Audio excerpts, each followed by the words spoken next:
welcome back to my classroom. My name is Kaylin. This is Full Purpose in Heart. And if this is your first video with me, I am obviously a homeschooling channel. We've been homeschooling our kids now for 8 years. And I think it's pretty fair to say in those 8 years, I've not known what the heck I've been doing when it comes to language arts. Some of the other subjects I've kind of got my groove on, but language arts has been challenging. Last week's video, I talked about kind of our journey with language arts and some suggestions, tips, overall curriculum that you can do to kind of encompass the language arts subject.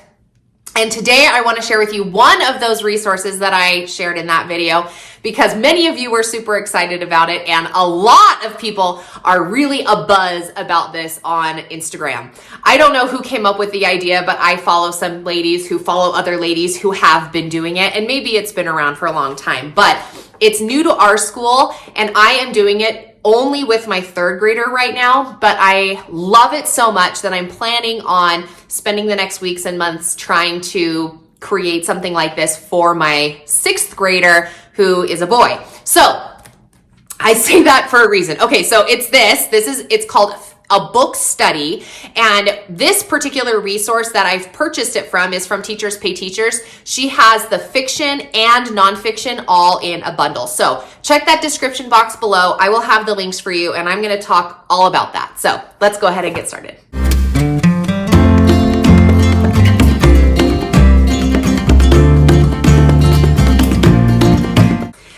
As I mentioned, we are doing this with my third grader specifically, and I'm just going to tell you to get an Adeline in your school when you do this because it makes it so fun. I attribute it to the fact that she's a girl, and there's just a lot of really fun books that we have gotten into and that we've read that as I've tried to now shift my mindset to create this for my oldest child who's in 6th grade and a boy, I'm suddenly like, I'm not going to read Sophie Mouse with my son. I'm not going to read Heartwood Hotel with my son. So I need to start figuring it out because I also don't want to read like The Diary of an 8-Bit Warrior. So, okay, let's get into this product and then more thoughts about that will trickle in. But as you know, I don't keep these videos as short as I probably should. Okay, what is this?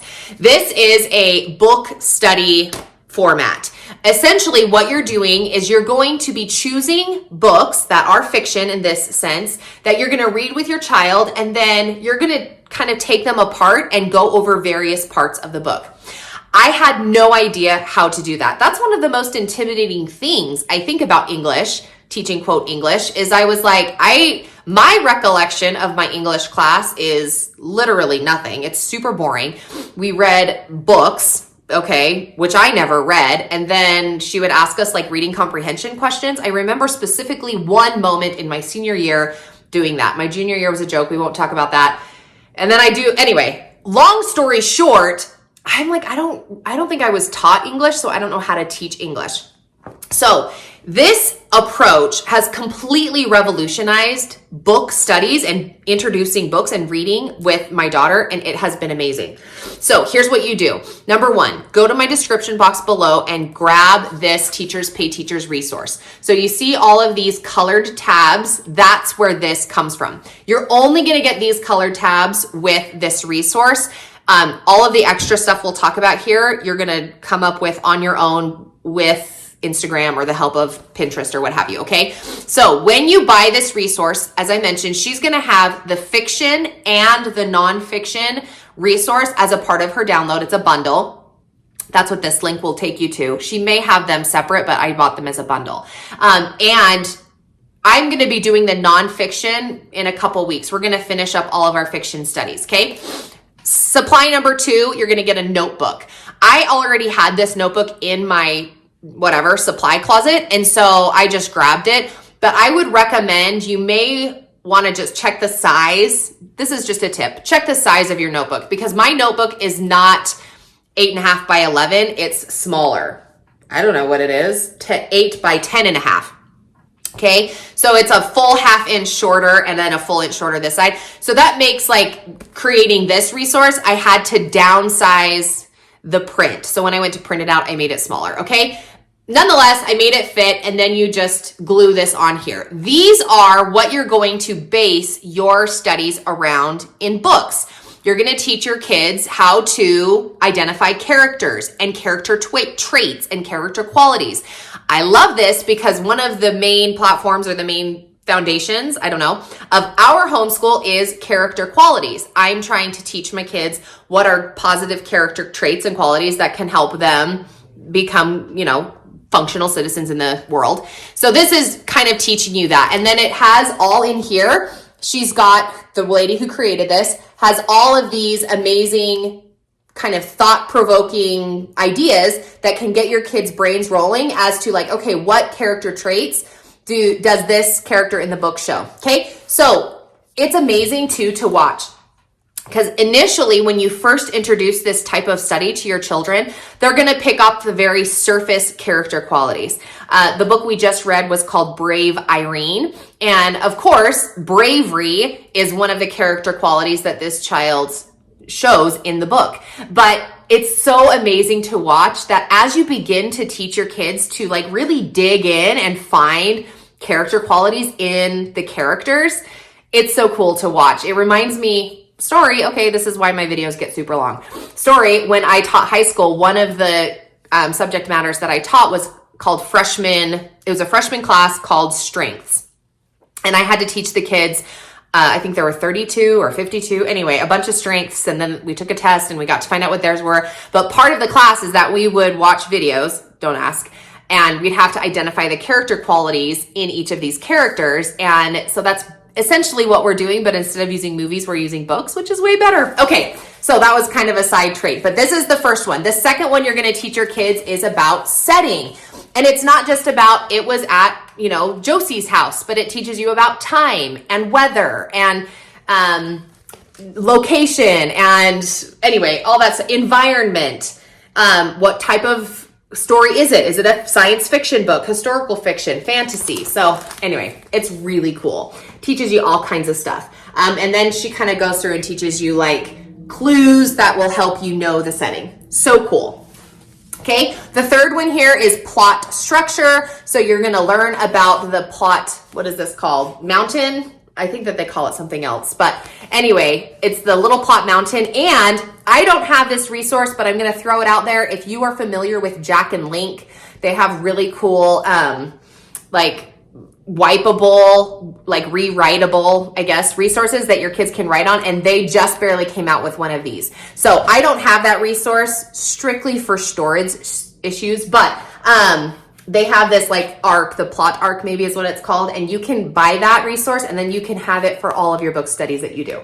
Okay, it teaches you what each of these are, types of conflict that you have, like super cool. Okay, then you're gonna teach point of view. This one is the fastest one in my opinion, at least it was for my daughter. Like she just picked it up right away, and so I was like, okay, like that's that.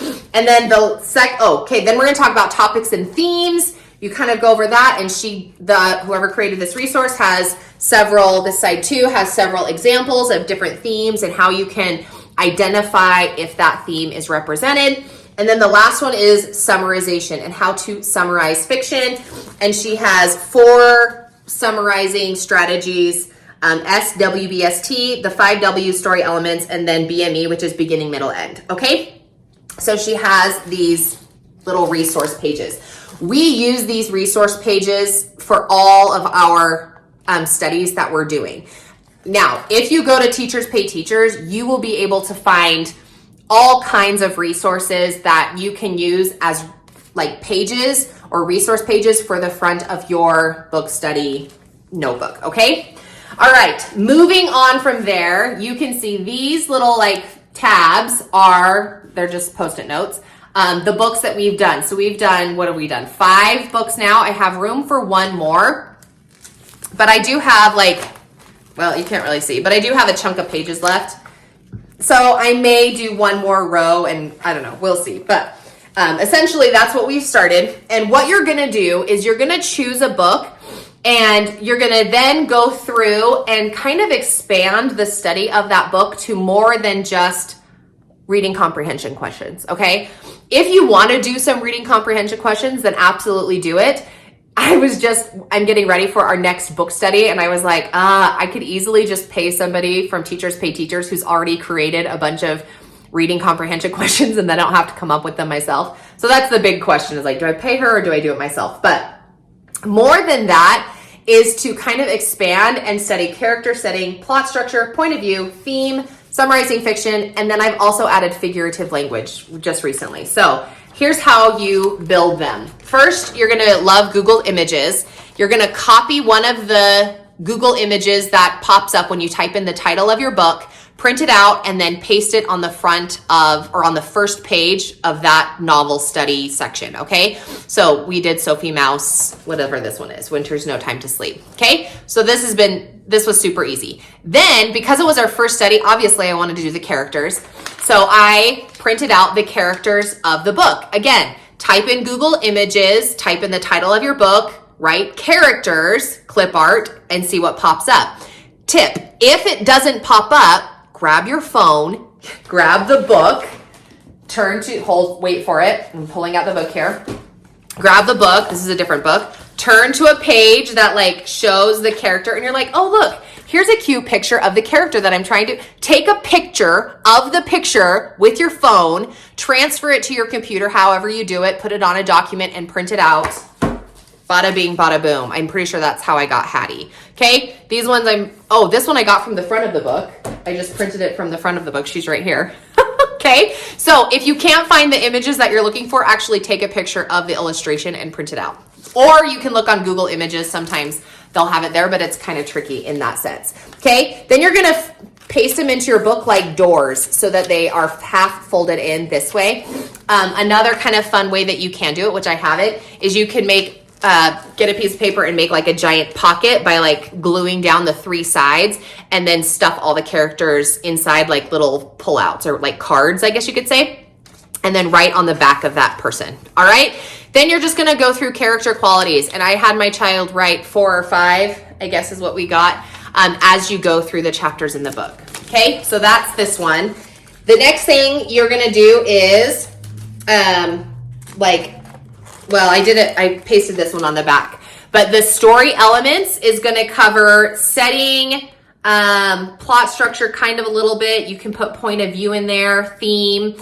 And what you do is get kind of creative, and you're going to find something in the book that kind of is the overall theme of the book. So for me, in this particular one, it's a scarf, because in the book, the main character loses her scarf. So I had I had my daughter, we wrote title, author, and then you make this a little book, okay?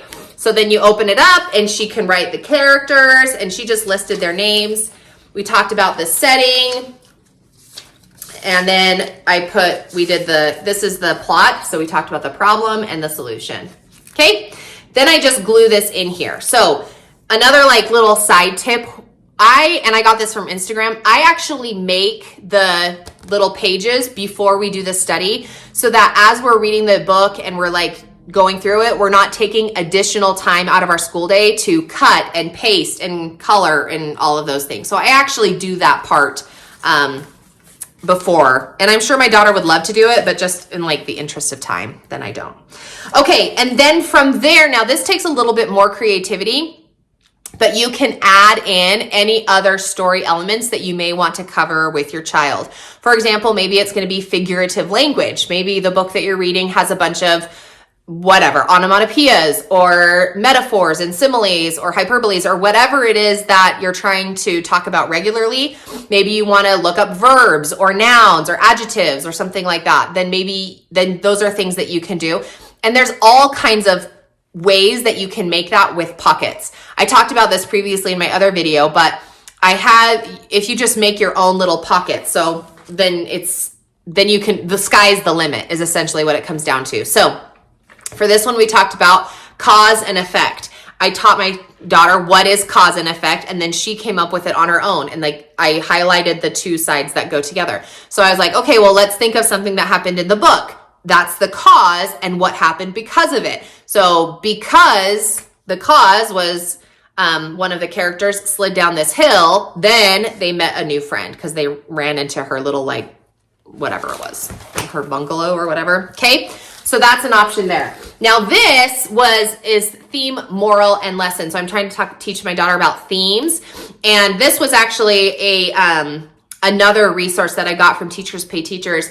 And it's a good resource, but the way that the creator made it, it's to be printed out with all the answers already on it, like this, just like a general study. So again, she's like, oh, well, what's a theme and what's a moral? So what I ended up having to do was I transposed that image onto another document, and then I erased what she had written here so that my child could write the answers on there. Does that make sense? So it's a little bit tricky. It's not the highest recommended resource from me because there's a little bit of like computer skills that you need to be able to do to like eliminate the writing that she already put on there, if that makes sense. So anyway, so then we ended up doing that. A couple other examples here. Again, the sky is the limit when you choose to do this. So you can, and now the way that I have built this is to kind of alternate between a chapter book and just a junior picture novel, just like a picture book. And we kind of go back and forth. So we're currently doing the Sophie Mouse study. Like there's 4 books that go with the Sophie Mouse seasons study. I've talked about it previously, and I'll do like a full on like review in a future video. Anyway, instead of reading Sophie Mouse, Sophie Mouse, Sophie Mouse, Sophie Mouse, and doing all Sophie Mouses in this book, then we took a break on Sophie Mouse, and then I just went to the library. Right now we're in the season of winter, so I just like looked for winter books. This one I already happen to have in my stash from the library, and it's called Once Upon a Winter Day. And I was like, cool, like what can I do to make a book study out of this? Now, I will say, as a word of encouragement, it's a little bit tricky when you first start reading these books with this mindset of like, okay, I'm going to teach a book study on this book. It's a little bit tricky to be able to turn that into a book study and not just like read it for entertainment, if that makes sense. So don't be discouraged if at first you're like, I read the whole book twice and I still like can't find anything. There's a way that you can kind of go around that, and I'll talk about it here in just a second. So first of all, there's always the summary. When you read any book with your child or have them read it to you, you can always do the summary. Again, she has that in here in this resource, so you can alternate between different summary styles. You can do the arc, you can do the 5 W's, who, what, where, when, why. You can do beginning, middle, end, or somebody wanted so, but so then, okay? Again, you're like, Kaylin, I don't know what you're talking about. She has it all written right here. Then I just made this little thing, like it's not a big deal. I just made these doors, and then my daughter wrote underneath the door so we could summarize that story, okay? There's not really, I'm trying to think, if when my child was doing it, her answers occasionally are different than what mine would be in summarizing. I would summarize the book differently than she did. I really tried to make sure that as she was answering these, that I didn't put my summary words into her summary, if that makes sense. So kind of make sure you catch yourself and let your child summarize the book the way that they want to, instead of telling them, no, that wasn't the problem, something else was the problem. Or, you know, anyway, that's just a little 2 cents for that, is that it's really, try to let them summarize it. And if they're way off course, correct them, of course. But I can't remember what book it was, but I remember being like, oh, I mean, I guess that was the problem, but really I was thinking of something else as the problem. All right. Again, we talked about character. If you don't know what to do, there's always summary and there's always character. So here we have, I think I actually got this one from the internet, and there's just one boy in this particular book. There's always summary, there's always character, and there's always story elements. So this is kind of fun. Again, like you got to kind of start making your brain think this way, but I chose the hat because the boy is wearing a hat. See that? So, and she started coloring it, and I was like, oh, the boy's hat is red. She's like, Mom, I can color it however I want to. And I was like, but can you? Yes, of course. Okay. So this one, there's no additional pages. I just printed off a hat and then I outlined it. And then I wrote on the top, setting, problem, solution. I didn't put character because we had just done it on this side, okay? What else did I do? Oh, and I showed this in my other video. We did cause and effect. So in this particular book, the boy goes on a little like walk around in the forest and he finds different things. So in my brain, I was like, he found the tree had no red berries on it. Why was the tree bare? And so then we talked about cause and effect again, and I made these little doors with the picture of what it was that I was talking about.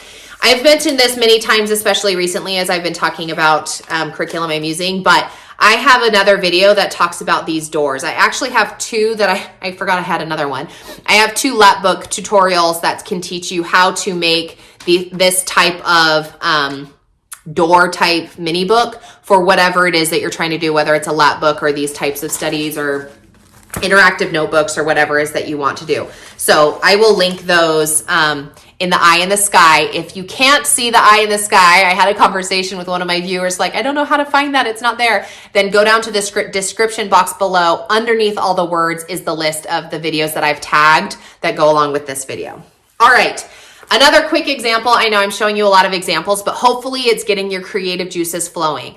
This book, I was inspired to read it off of Instagram, and it's a chapter book called Heartwood Hotel. Longer, this was the longer chapter book. Sophie Mouse is not long. It's only 10 chapters and they're really big words. But this was the first longer book. So it took us probably 2 weeks or so to read. We did read every day. Anyway, again, copy, just Google images, find this. Heartwood Hotel is out of a tree, so that's what I used as our story elements paper. Problem, solution, title, author, and setting. We just put on that page. And then this particular book, the author has a whole website, and then she puts the pictures of all of the Heartwood Hotel staff. So that was really easy to find those pictures. And then for this particular one, we talked about personification because the author does a great job personifying all of these animals. So we, in addition to the main characters in the book, these are just kind of some supporting characters, can we call them? So we did some personification for those people. Again, this was just like a door that I made, a multi-door thing. It's really simple. Okay, we also talked about visualization and how we can use our senses to visualize things, how the author helps us visualize things using our senses. And so again, this was from that previous resource I talked about. She had a different picture here. I think it was a farm, and I just had to like erase that part. I like used another shape to erase it or cover it up, and then I put my own picture on top. So kind of tricky, but then this one, what did we talk about? Oh, we did some inference. So we talked about like what is going to happen next? What is it that they're talking about in this particular part? So that was fun. Problem and solution. We had two problems, and then how Sophie fixed that, or her name? Mona fixed it. These are some suggestions that I actually got from the internet when I was looking up Heartwood Hotel, but Mona's 3 Braves. Oh, we didn't ever do her 3rd Brave. Anyway, we have 3 Braves. Your favorite character is and why. What is Heartwood? And then summarizing themes. I was going to have her summarize it, and then I was like, oh, that's dumb. I don't want to do that. So I switched it to themes. Anyway, and then for this particular one, look at what we did. I just like drew on this the plot mounted. And so as we read, then I wrote it because I knew that we had lots of words and I wanted to make sure that the penmanship didn't get really big. She's still working on her penmanship. Anyway, so we just took the arc up and down, and clearly we didn't finish it because we never wrote the solution down. But, and then for this one, I also added vocabulary words. And anytime that we came across a new word that she didn't know, we wrote it down and then we looked it up. So that was kind of a fun addition. Here's another really great example. So then I was inspired on Instagram to like create my own little paper. So anyway, let me show you this one. This was, now it's Valentine's Day. Okay. So this was on Valentine's Day. This was the only Valentine book that I could find in my library. So I was like, well, we're going to do it. Here we go. Valentine. And I actually drew this guy because I was like, oh, look, he looks the same. And I tried to like take a picture with my phone. I tried to find something on the internet and nothing could work. So I was like, fine, I'll just draw it myself. And look at how cute it turned out. It was kind of more fun than I think it probably should have been. But anyway, okay, inside, again, we have the story elements, setting, character, problem, solution. And then underneath, I had her summarize beginning, middle, and end. So that kind of helped with that. And then we actually started our figurative language in poetry. We started our poetry unit. So I was carrying that over and I was like, oh, let's do some figurative language. So I just used these little pockets and we did colorful adjectives and onomatopoeias, ingredients for a good friend. So this actually was an idea, I think, that came off the internet. I can't remember. And then we did some character development and a little reader response. I threw that at the end too, because it was a really fast book. Okay, and then this one is the last one I'll show you because it's the last one we did.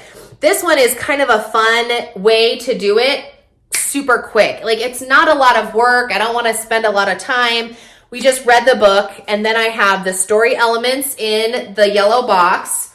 Again, she did the characters, the setting, the point of view, and the theme, and then she did the summary, the beginning, soon after, and finally. And then on the dress, we did proper nouns, common nouns, which was really interesting because I was like, what are some proper nouns? And she's like, I don't even know what a proper noun is.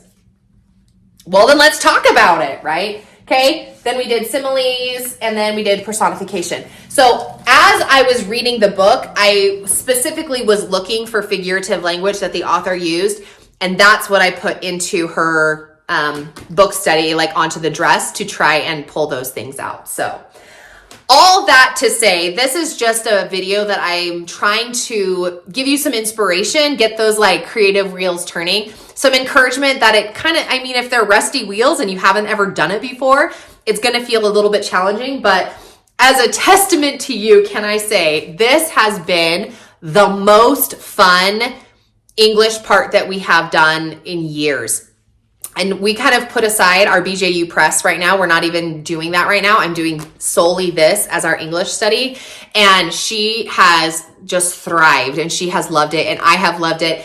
And it also kind of feeds my creativity juices. I like to create things on my computer. And so it's kind of fun for me to do that. If you're not super computer savvy and that's intimidating for you, there is no reason why you can't just get some colored paper and a marker and whip something up, okay? I am not an artist, but I can put a few lines together and then color it in, and it turned out great. So it has been the most fun book study.